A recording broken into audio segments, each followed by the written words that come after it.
अस्सलाम वालेकुम। मीशा आप एक एक करके अपने दुश्मनों से बदला लेने में कामयाब होती जा रही है। ज़किया मर चुकी है, शबाब जवाद शाह के दिल से उतर चुकी है। जवाद शाह मीशा को अपने दिल में अब एक खास मकाम दे चुका है। वो उससे कहता है कि तुम मुझे अच्छी लगना शुरू हो चुकी हो, पसंद करता हूँ मैं तुम्हें। ये बात सुन के मीशा को बड़ा गुस्सा आता है। उसको वो सारी बातें याद आ जाती हैं जो उसने पहले उसे झूठी वादे और कस्में खाई थी। वो उसे कहती है कि हमारा ताल्लुक सिर्फ दिल लगे की हद तक ठीक है, इससे आगे कोई रिश्ता मैं नहीं बनाना चाहती।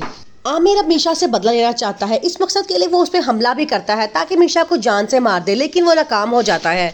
आमिर का कहना होता है कि मीशा ही वो लड़की है जिससे सबको वीडियो दिखा के ज़किया के खिलाफ किया था और उसे जेल भिजवाया था। अब वो इस दुनिया में नहीं रही है। जवाद शाह एक बड़ा फैसला करता है। वो कहता है कि ज़किया की तमाम जायदाद उसके हस्बैंड और उसके बेटे को दी जाएगी। ये बात सुनकर उसका हस्बैंड बड़ा खुश होता है क्योंकि पहले से उसकी जवाद शाह की जायदाद पे नजर होती है, लेकिन वो ये नहीं जानता कि ज़किया के मरने के बाद तमाम जायदाद उसको मिलेगी। शबाब अब आहिस्ता आहिस्ता समझना शुरू कर देती है कि सारे काम मीशा के ही किए हुए हैं।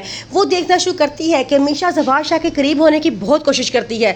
वो कहती है कि मेरे अलावा आज तक कोई ऐसी पैदा नहीं हुई है जो जवाद शाह के दिल में अपनी जगह बना सकती है। शबाब अब मीशा से खुले आम जंग का ऐलान करती है और कहती है कि तुम्हें धक्के मार के इस घर से ना निकाला ना तो मेरा नाम भी शबाब नहीं है। आगे से मीशा उसको जवाब देती है कि मालकन से नौकरानी बनने में एक सेकंड नहीं लगता। जवाद शाह अब पूरी तरह से मेरे कब्जे में है, जो मैं कहती हूँ वही करता है, इसलिए अब तुम मुहतात हो जाओ क्योंकि तुम्हारे दिन अब कम रह गए हैं और उल्टी गिनती शुरू हो चुकी है।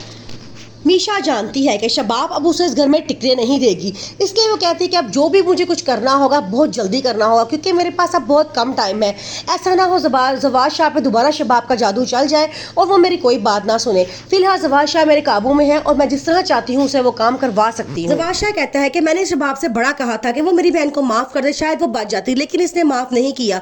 ये अपनी गुरूर और अकड़ में रही और आज मेरी बहन इस दुनिया से जा चुकी है सिर्फ शबाब की वजह से। अब सब घर वाले शबाब से नफरत करते हैं, कोई भी उसको मुंह लगाने के लिए तैयार नहीं होता। फिर मीशा जवाद शाह के पास जाती है और उसे जाके कहती है कि शबाब मेरे खिलाफ हो चुकी है। वो चाहती है कि मैं ये घर छोड़ के चली जाऊं, लेकिन मैं ये घर छोड़ के नहीं जाना चाहती।